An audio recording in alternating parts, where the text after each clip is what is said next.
Welcome back to the garage, guys. I'm Damien and this is the Binder Builder. And if you've been watching the videos lately, you know that I'm making a move to Kansas, and this set of videos is covering all of the footage of me getting the bug back together.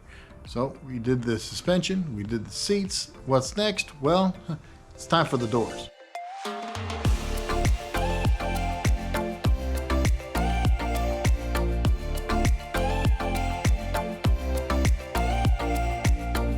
I took off the doors initially because they were just in the way. I was doing a lot of fab on the inside and I just needed them gone for the time being. Plus I was welding to the actual A-pillar and the dash, and with that they didn't close quite right, so getting rid of them kind of did the out of sight out of mind type thing. And I admit I put it off fixing them for quite, well, as long as I could.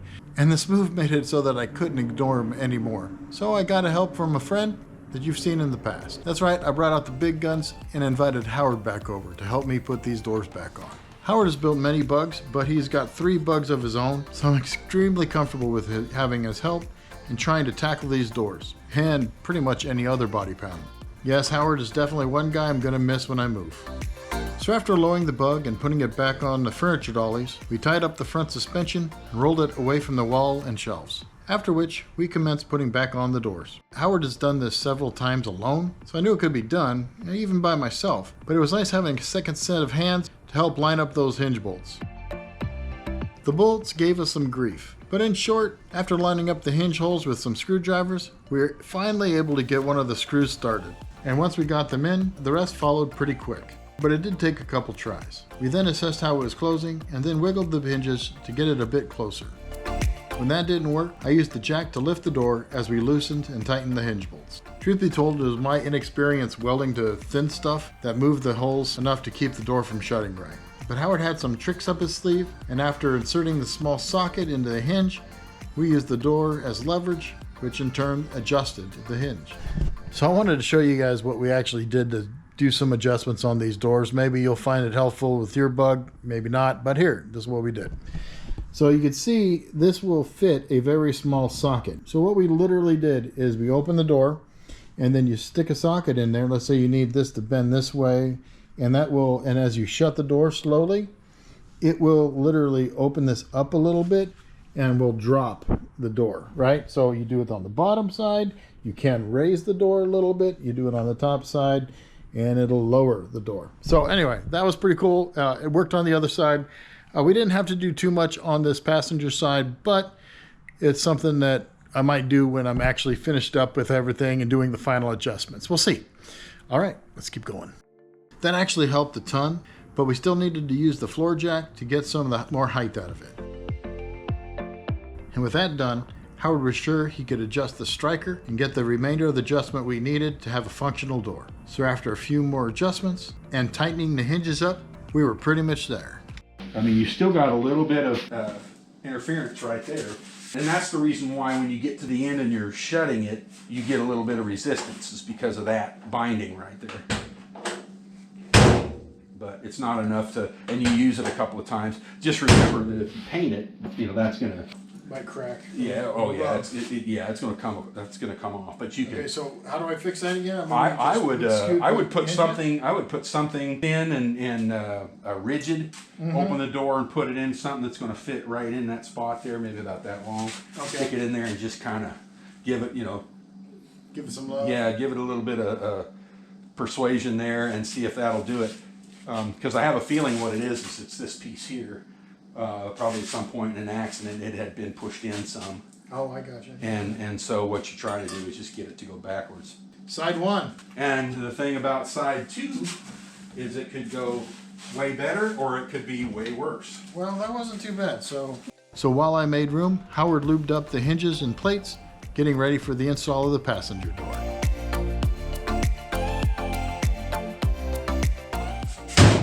Oh, I love that it shuts again. Woo!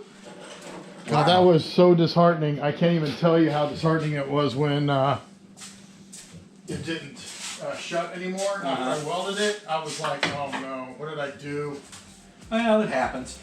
It does happen, especially when you're used to welding thick stuff and try to weld thin stuff. Oh well, lesson learned.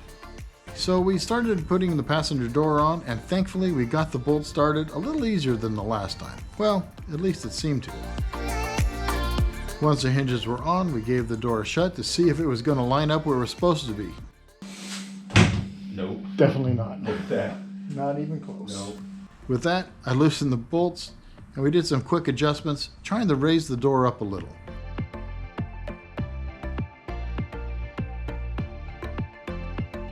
But still no luck.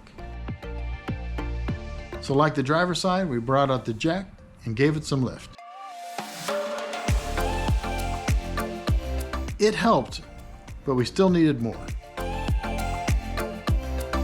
It's going up where, you know, pretty much. Yeah. That's pretty darn close. Well, you can see what we need to do here. See the gap now? Now we need to get this hinge. We need to heat it up or do something and get it to bend that way. And that'll solve your problem right there. So hearing Howard's suggestion, I decided to grab my big dead block. And with a few good whacks, note the jack is still providing upward pressure. Now let's see. Yeah, it pretty much goes back down. That's close. Yeah, much closer. Yeah.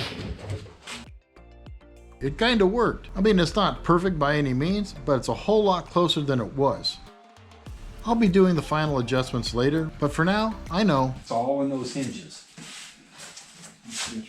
Yeah, because that gap there is just a little too big. But you look at this hinge and it's got more of a curve to it. This one's like almost dead flat straight. So once you can heat those up and just give them a little bit of a curl, well, you'll be at Fast City. With the doors on and shutting without too much trouble, Howard and I chatted for a little bit before he jumped into his bug named Miles and headed home. And with that, it was time to clean up, move the bug back into place, and be done for the day. I'd like to thank Howard again for his time and expertise. Maybe he's watching this, maybe he's not. But again, he's definitely going to be one of the guys I'm going to miss here in Kansas. Well, with the doors in place, that's one more thing I don't have to pack up and bring to Kansas on my own. Kind of makes you wonder, what could be next? Well, why don't you stick around to find out. But until that time, I'd like to thank you for watching this video. Please like, comment, and if you do like what you see, please subscribe to the channel.